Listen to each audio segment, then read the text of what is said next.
gaga. Ka uwu gaga. Mogu kwadi na mtesu. They have left you behind. Hello. Come si boki wan. Ode nina. Kwa boki woga. Mata. Mega. Toka bili nje yo. Mfama kapanga kwa simu nelu njane ga. Mfama kwa simu betesu monjana. Moya chie moyo. Mfama kapelu njane go.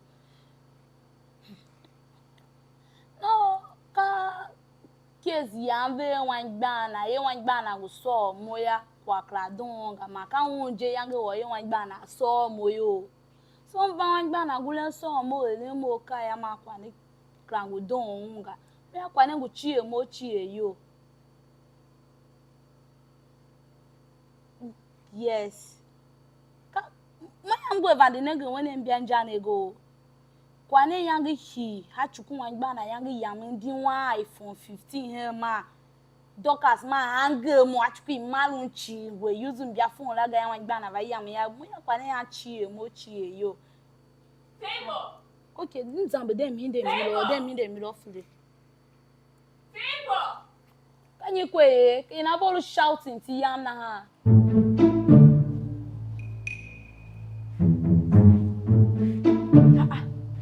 Favor, can't wine when mother told over to my dad's. We too much freedom in this house these days. Oh, that don't wine over to Mungu my Elin selfie. Why where? Can't wine where? Mati you get a wine nigga. Tiangi ha wine nigga. Ti you get a nigga. Can't we on my young wine never know eh. Now wo ya, moka sure ya my yam. Oh, my husband to be a yami. Hey, husband to be. Yes. In your dreams, husband to be. Yes. In your dream. Let me tell you, this wine. He bought it and gave it to me. It's my wine. I don't have any right to take it because I am phone bending away from over.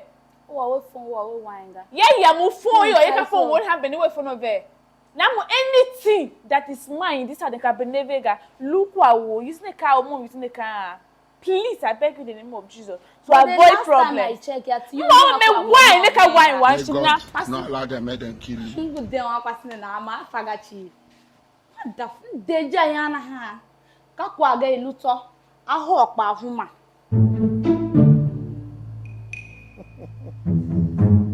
Ano wa ka botaro na.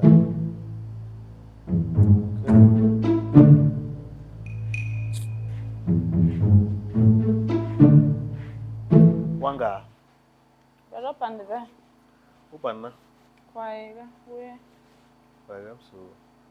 Eno rushishana kwaza yoro wanga. Bola kwaza yo. Egwere. I'm not happy. Ka favor. Ayi. Brother nigi favor over him yaneji. Yagi yan favor over him yaneji till today. Favor we to chincha is yoga. Favor when din hana fire ga eating breakfast, lunch or dinner hin yaga. If I don't cook, she will not eat. She doesn't sweep, she doesn't do anything. One mom favor elinga hamashin kuba to my elin selfie, snapping herself, posting on Facebook and all that. One mom elinga. Bonding favor ka ovanya. Aba henchengi baga. Na une hide kana elin free na ma. Ku ka fle gi ongadze. Angba won. Favor ka ovanya. Alo hi ko elin ya ka fle. Baka fle for wo hinu so onga. Ka ko yase na sha se benega. She kwangulu wolo muga. Ka yo buesu won was ne donja afakwa ka the same thing onega shi ida ba fe me ogene. So if I was praising her ways wolo ne kalama, ava my characters va change, you should know that I'm not happy. What can I expect this type of okay, doing? also mom deko favor. Ndeko ana. We so get there. So get there. I will support you. Because people I understand favor nigga. No for the ones I don't show man. I do shuma boy be wo. Na me so we me we. Muka pe ganu yi moda no mo ru hi yo no mo. Muka no me kwasa mo ko si ya wana. Favor, boki o mo ba no tesu. Yam we so he go complaining about Ungu choose over mo. In a way, I'm choosing over way. Click me again here. Click me again by choosing. Click me again by choosing. I can sure ya. Oh, learning lesson, ga. You will never learn. So what? Chile. You will never. Oh, book why say where you ga. Ina say nigga walk am away. One was in a danger. Look at my one was nepa. Where am I higa? Have you forgotten what Sewe did to you? No. Now we say where. Favor say what that's one na. Mba ikase kan ba ikase. She me am complaining. I came here to complain to you so that overhingi too dramatic for all of us, ga. I'm coming here to complain to you out of respect. But I don't understand, Mugaga. Anything you walk over here, nickname he you will take it. Kako soldier. Kako soldier la. She paddle using phone la. Can't turn away phone ga. Naga phone naga wanga. Na mom daily every day back to 1 million selfies. So how much ko la mo hen chia ko that tajuku in your phone. Waka ko phone tega. That's not my problem. I can't fall like I distract him from any other things. She doesn't do anything in the house. Okay. Fine. I know we she 20 and a quarter euro. I walk with them, ma'am, gaze. No, put your way. I walk with them, Akbulanya here. Simply because mom told wine. Had him one cup of chuku, kachukum high. Ma vava go wine here. One Gaav with your way. Agbedin.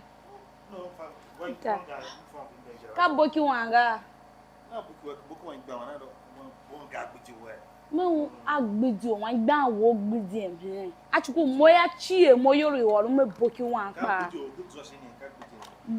Baba tan sambe ko wine na go re yememi. Ye wine kan wunye ya wine for wunye. Na wo da ma wo da to wine na wo pinu ya. Ka wine na ga. Fama ko boki wan ka kwa wan. So modern daddy ka chuku tem hamba tima. Tile ka ko boki na wo pinu Wan Gaav na be talk at least ma wine wo ni chuku. Tem ko pinu kwa. Ada vahin ya mo na me adi vihin shimaga. Mon fama ka wine na gam fama ka wine wo. Ka kwara mon pan di chuku mama mai. Ka di chuku mama mai o. Namaga. Does it mean that we now and say she won't now with you? Can I now with you? Kan wan gba o lu na mo da yo ye. Mo je akakumamu. Come on, ta mo ngu yin ya je ngulu na menga mo ka kumamu achuku wan gba wo class on vewe ga na mo ka kumamu iye yan fun ne je ma za yo yang va zanza yin a wo de yen no so mo me mo vosun achuku so ye wo vosun kuma ndele nde mmele ka he won kwa sungun ka ndele ya zan wo ba hide ma mo lo gba ri ne se pa mo gba ri ne ka iru javoli mojen deje me kwa gana mo ka kuma mo na mo mi ye won elu hin ya vosun wan dana meta mo me ni na mo ka kuma mo achuku ha ma yang za yo pe za yo ne like I'm tired. I want to go, like I'm tired of everything. Mo la bo wan gba wo gba mi ga won le ye mo favor yen u yen because ka mo lu ele o ba yen ba ha ti o ya ga everything favor lu he ka ba yi everything lu he ka ba yi samba la mo go ni longo tile u dey hen how you ba hin ya hen zan ya. When did you carry a broom to sweep this house? By excuse me, can I invite waking conversation? Mega answer mwa hama ko lu olun egba wa ya. Okay, jaro hiyo ye down ayi ni na. Ko ma de lu wele yin kwa hin ya ne. U de lu wele yin kwa hin ya ne. Ko ba tu hin ya ne mo flo ye yin kitchen ye mu da e kwa ya no chinu. Enga. Doctors, mi fama yo lu na hanga. Bangu amogu na aje mi ye mu di wan gba wo voice wan gba wo mommy ye mu di wan gba wo ye me ya ga drop phone ye u ya mo phone u ya mo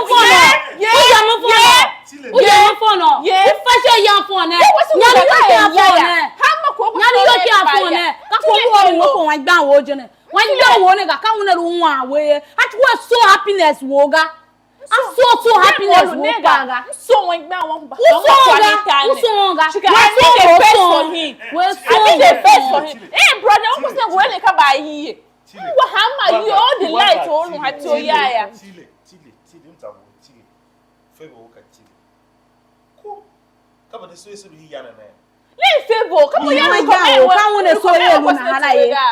Come on, so you na halaye. I recommend this girl.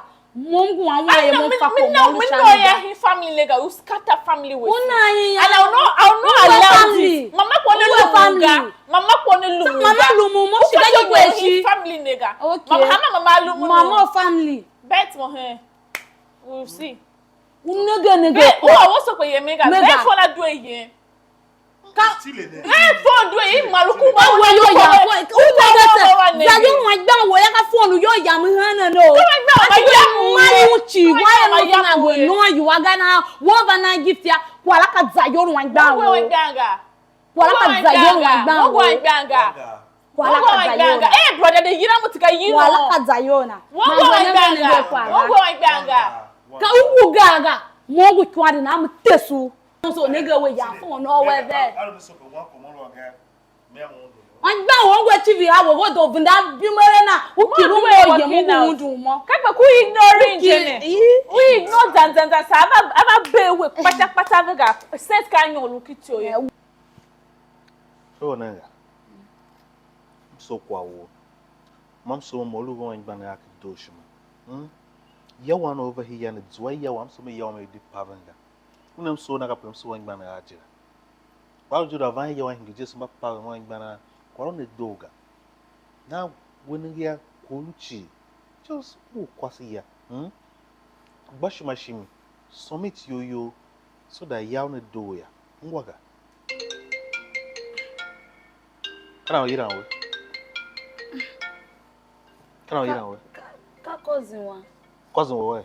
Ka cousin brother one. Guma cousin am nanga. Me guma cousin am nanga. Ka cousin brother one malu yela. Ka cousin inge hotel sweet here. Because yela unjela. Anu da yira uda nge woti unge hotel sweet. Me guma cousin am nanga. Ka cousin one uzambi mo emotindu. Jesus. Mega. Ka ona mna woga me guma shi hen. Guma shi hen. Kana yira we. Ka cousin one, ka cousin brother one. Alu yela mo ye. Semba yela un ye hotel sweet. Hotel sweet ama kama ju da nge cousin brother hotel sweet. Wọ́n gbà fa cousin one mum do olun la. Wọ́n gbà fa ko ri ye hotel sweet ga. Yes, afon. Mpino nga. Da pino we nina. Alu ka we fa mpino nga. O fa wọ́n gbà wo son go pino pa wọ́n evenda ye wọ́n fa wan alaga. Wọ́n gbà wo son ga. Ki ya wan ba wa tum he ya wan wa yira we ka hotel sweet. Kana lu hotel sweet Chimola we mi ni kwa. Wo Kakala wan gba wo lu olun we la. Pero lu vuna no tono. Ngo sonu mo nyale ma mo ngwe nyale higenga ya do me pele hu me oke le tata me no nga. Ka ko chenso Favor. Su ka flashing lu flashing mo ye ka cousin wa. Ka cousin wa malu yila e mimi wa chije. Ka cousin wa. Cousin wo nyi. Cousin wa malu yila. Wane guvande sonu mo nyale mo na me ngwe nyale ga. She ba yira we. Na to na hai. Wala mana na mo miki minyare kira. Mo tinu na nyare kira. So disturbing we can even we spend a lot. So me to ambo yo sha. Ai kwa jimi. O ga lo bi na be do ka chagba na ba ingene na fre ga na phone mi ya na we yira ke hotel suite. Ka ko na de do yira we yira kpaga. To malu hwela na asa hotel suite la. Ugbo walo ko hotel suite la kuma. Nkao. Ish, ni wa karo wangu no. Ala ko pyako. Nya de to ya kolo. Should do hin ya nesha. I'm bloody fool.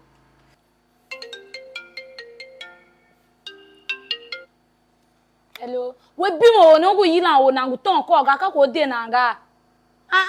Nzambu we do modo zamu ma yo va han kza yo igen nzambu we do zamu in ma yo. Nzambu very stupid. They have left you behind.